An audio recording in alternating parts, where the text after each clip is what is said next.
చేయాల్సిన పని ఏంటంటే విద్యారంగ సంస్కరణలో పరీక్షల నిర్వహణ ఒకటి, అంతే కదా. అవును. దానికంటే పెద్ద ఎజెండా తీసుకోకపోతే ఈ సిజేపీ ఉద్యమం కానీ లేకపోతే ఈ నిహార్ దీక్షలు కానీ ఎక్కడో పులి స్టాప్ పడతాయి అంటున్నాను. అప్పుడు ప్రభుత్వమే అంతిమంగా గెలుస్తుంది అంటున్నాను. ప్రభుత్వం ఇది పట్టించుకోకపోవడము, ఇగ్నోర్ చేయడం దుర్మార్గమైంది. ఈ పని ఎప్పుడో చేయాల్సి ఉండే, నిన్న లాఠీ చార్జ్ ఒక వ్యక్తి వర్సెస్ ఒక శక్తి లాగా పరిస్థితి మారిపోయింది. శక్తి అంటే యువతరం శక్తి, వ్యక్తి అంటే ఒక బలమైనటువంటి వ్యక్తి. ధర్మేంద్ర ప్రధాన్, దేవేంద్ర ప్రధాన్ కొడుకు, వాజ్పేయి కేబినెట్లో మంత్రిగా ఉన్నటువంటి వ్యక్తి. సో ఆయన ఇటు సంఘ్లో బలమైనటువంటి వ్యక్తి, సంస్థాన్లో బలమైనటువంటి వ్యక్తి, ప్రభుత్వంలో బలమైనటువంటి వ్యక్తి. సో మొట్టమొదటిసారి మోడీ ప్రభుత్వంలో మొట్టమొదటిసారి నుంచి కూడా కేబినెట్ మంత్రిగా ఉన్నటువంటి వ్యక్తి. అంతటి బలమైనటువంటి వ్యక్తిని ఈ శక్తి కదిలించగలదా? ఏమంటే వ్యక్తులు ముఖ్యం కాదు శ్రీకాంత్. ఏమంటే ఈ వ్యక్తుల గురించి మాట్లాడితే ఏమైందంటే ఈ ప్రతిపక్షాలు చేసిన పని కూడా అదే కదా. అందుకని ఏమవుతుందంటే ఒకవేళ అడుచుపెడితే 4 ఏళ్ళు విట్టుంటాయని తెలుసు. గురువింద గింజ సామెత వీళ్ళందరికీ వర్తిస్తాయి, కానీ ప్రతిపక్షాలు అంత ఉధృతంగా పోకపోవడానికి కారణం అదే అంటున్నాను నేను. ఇవాళ ప్రతిపక్షాలు దీన్ని వాడుకునే ప్రయత్నం చేసి ఏ ఉద్యమం అయినా సరే చూడండి, ప్రతిపక్షాలు వాడుకున్నప్పుడు లేకుంటే రాజకీయ పక్షాలు వాడుకున్నప్పుడు నిర్వీర్యం అయిపోయింది. ఉదాహరణకు జై తెలంగాణ ఉద్యమం 69లో విద్యార్థులు మన ఉద్యోగులు మొదలుపెట్టారు. దానిలో చీమలు పెట్టిన పుట్టల్లో పాము దూరితే ఏమైంది? ఆగిపోయిందా లేదా? టీపీఎస్ తీసుకెళ్లి చెన్నారెడ్డి గారు కాంగ్రెస్ లో కలిపారు. ఇప్పుడు కూడా రాజకీయ ప్రమేయం లేకుండా నేను చెప్తున్న ధర్మేంద్ర ప్రధాన్ ఎంత గొప్ప నాయకుడు, ఇవన్నీ మనకు అవసరం లేదు. ఆయన ఎంత గొప్ప నాయకుడు. ఆయన తనయ చెడుగా అయిన తల్లి తప్పు, తనయుడు చెడుగైన తండ్రి తప్పు, శిష్యుడు చెడుగైన గురువు తప్పు. ఈ ప్రభుత్వంలో ఉన్న ఒక మంత్రిగా కేబినెట్ మొత్తం బాధ్యత వహించాలి, ప్రధానమంత్రితో సహా. ఈయన టార్గెట్ చేస్తుంది.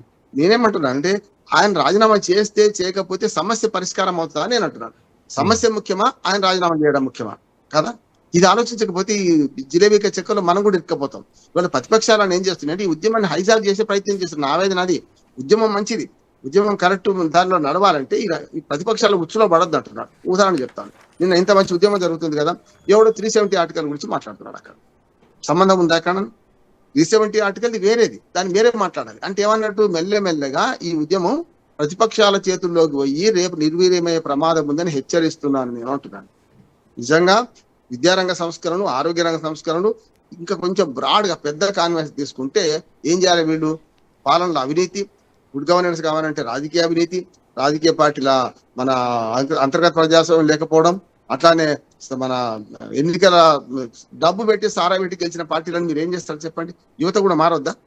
యువత కూడా ఈ ఇష్యూ మీద పోతుంది, కానీ ఒక బేసిక్స్ లేకుండా పోతే, నేను చెప్పిన పునాది అంశాలు తీసుకోకపోతే ఉపరితల అంశాలు పట్టుకుంటే ఎప్పుడు ఉపరితల అంశాలు అనేది ఒక దిక్కు ఎటో మొగ్గు చూపుతాయి, ఎక్కడో రాయిపోతాయి అంటున్నారు. ఇప్పుడు వీళ్ళు పట్టుకుంది 2 ఉపరితల అంశాలు. ఒకటి ₹1 కోటి పరిహారం, రెండోది ధర్మేంద్ర ప్రధాన్ రాజీనామా. ధర్మేంద్ర ప్రధాన్ రాజీనామా చేసినా చేయకపోయినా వీళ్ళకి వచ్చే లాభం ఏంటి చెప్పండి? ఏది లాభం అయింది అంటే విద్యారంగ సంస్కరణలో పరీక్షల నిర్వహణ విధానం మారాలి కదా. ఆనాడు లోక్పాల్ బిల్లు అవినీతి మొత్తం పోయిందా? పోకపోవచ్చు. కానీ నేనేమంటున్నానంటే ఇవాళ ఇది మారాలని కోరుకోండి. విద్యా వ్యవస్థ మారాలంటే ఏం చేయాలి? ప్రభుత్వం ఎన్నికైన వాడికి నిజాయితీ ఉండాలి. నిజాయితీ ఉండాలంటే ఏం చేయాలి? బేసిక్స్. మళ్ళీ వాడు డబ్బు సారా మంచి గెలుస్తున్నాడు కదా. ఇప్పుడు పెట్టుబడి వ్యాపారం అయింది కదా. రాజకీయాల తీరు మీకు తెలిసి చాలా వివాదాలు రావడం జరిగింది. అంటే ఫర్ ఎగ్జాంపుల్ జేఎన్యూకి సంబంధించినటువంటి వివాదం కానీ, లేదంటే ఒక కేంద్ర సహాయ మంత్రికి సంబంధించినటువంటి అజయ్ మిశ్రా సహాయ మంత్రి వాళ్ళ అబ్బాయి రైతులను ఢీకొట్టాడు అన్నటువంటి, వాహనంతో ఢీకొట్టారన్నటువంటి ఆరోపణలు వచ్చి అప్పుడు కూడా రాజీనామా డిమాండ్ రావడం జరిగింది. సో నాకు తెలిసి ఐ థింక్ సో 2018లో విదేశాంగ సహాయ మంత్రిగా ఉన్నప్పటి మీటూ వివాదం, #మీటూ వివాదం, ఎంజే అక్బర్ మినహా అసలు రాజీనామాలు చేసినటువంటి చరిత్రలు ఉన్నాయా ఆరోపణలు ఎదుర్కొని? మీటూ వివాదం ఏమొచ్చింది?